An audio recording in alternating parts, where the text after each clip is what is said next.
What is up, everyone? Today we're going to be talking about Ezra Aderhold. Let's get into it.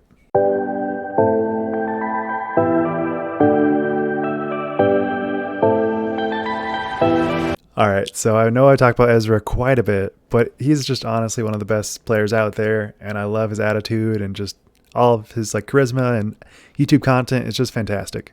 So I think it's important to note his new signing with Discraft, and it's a little bit old now, but I wanted to talk about it still.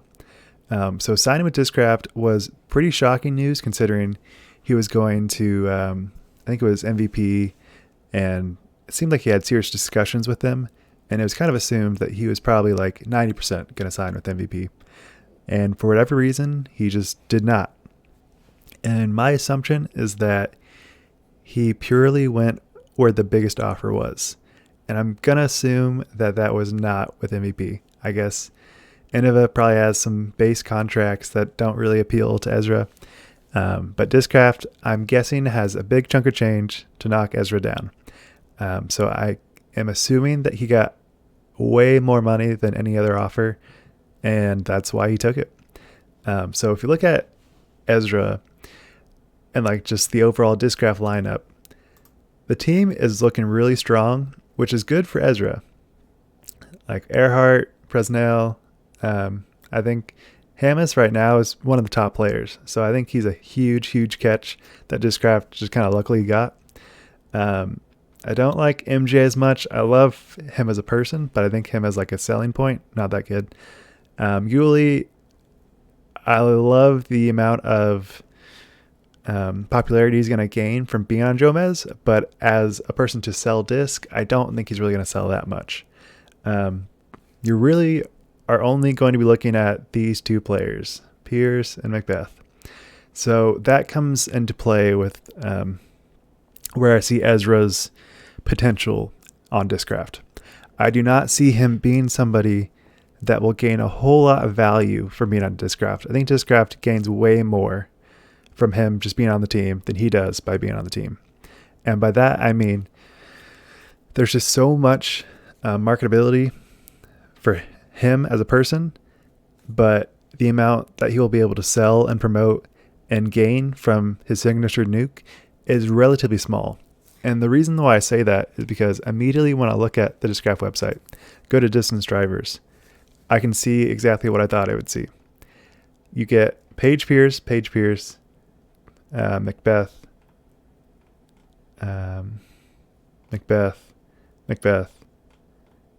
and I think there's one more. No, that's it. Oh, Macbeth. So we see the top 15 discs are all Macbeth and Pierce. So that lends me to believe that if you're going to be on Team Discraft, you are not going to be promoted nearly at all in the same way that other companies like MVP would have promoted Ezra. So that's why I really am bummed out that he chose this company. I think they make great discs, and I would love to be sponsored by Discraft. But purely from a business standpoint, I don't see him gaining a whole lot of value from being on this team. I just think it's a 90-10 split between 90% of the company being focused on making Paul and Paige happy, and the rest 10% is with the whole other team. I think there's just so much to be gained from focusing on those two people that I just don't think anybody else will really matter for the higher ups at Discraft. Now, I do think that if you're on Discraft and you play well, you're going to get noticed. So that's one thing. But if you're Ezra, you're already noticed by everyone. Everyone wants to be with you. I think they just saw a huge opportunity by offering Ezra the highest amount, and they snatched it up, which is super smart on them. But I'm just really hoping that Ezra doesn't make it a long-term thing if they don't promote him as much as they should. I mean, Ezra is the the god of disc golf right now. Anything that he touches is gonna get popular, most likely. So with that, another point is his content is going to be, and already has been, targeted to Discraft, obviously, because he signed. And he's playing a lot more with Yuli and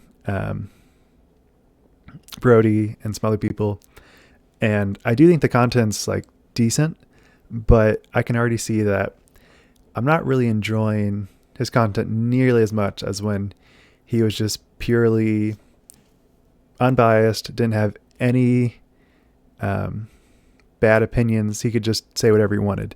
But now he's going to have to choose Discraft Disc and promote Discraft Disc. And there's just going to be a lack of authenticity from him. And that's what I loved about his content. The ability to just do whatever he wanted, shoot whatever disc he wanted, say whatever he wanted.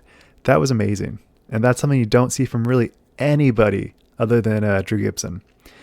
So I think that's going to be a really hard thing to deal with, because if you can't be honest, then you can't really be trusted much as like influencer in Discraft or influencer in disc golf. So I think he's going to really have to toe that line between like being real with his viewers and also making good content. So with that, I think the nuke's going to sell decently well, but when I look at the nuke, I see it already as like a disc that's kind of niche. Very few players can actually throw it. Obviously, that's why Ezra has it, because he has a freaking arm.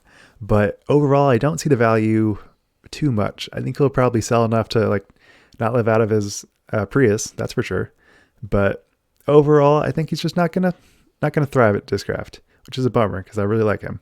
I could be totally wrong, and I hope I'm wrong, but I just don't see it happening. I think he will probably make a switch the day after his contract ends at Discraft.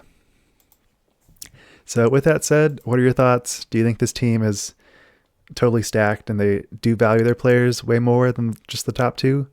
I personally don't think so. I think the team is just these two people, which makes sense. They're the biggest names in the sport.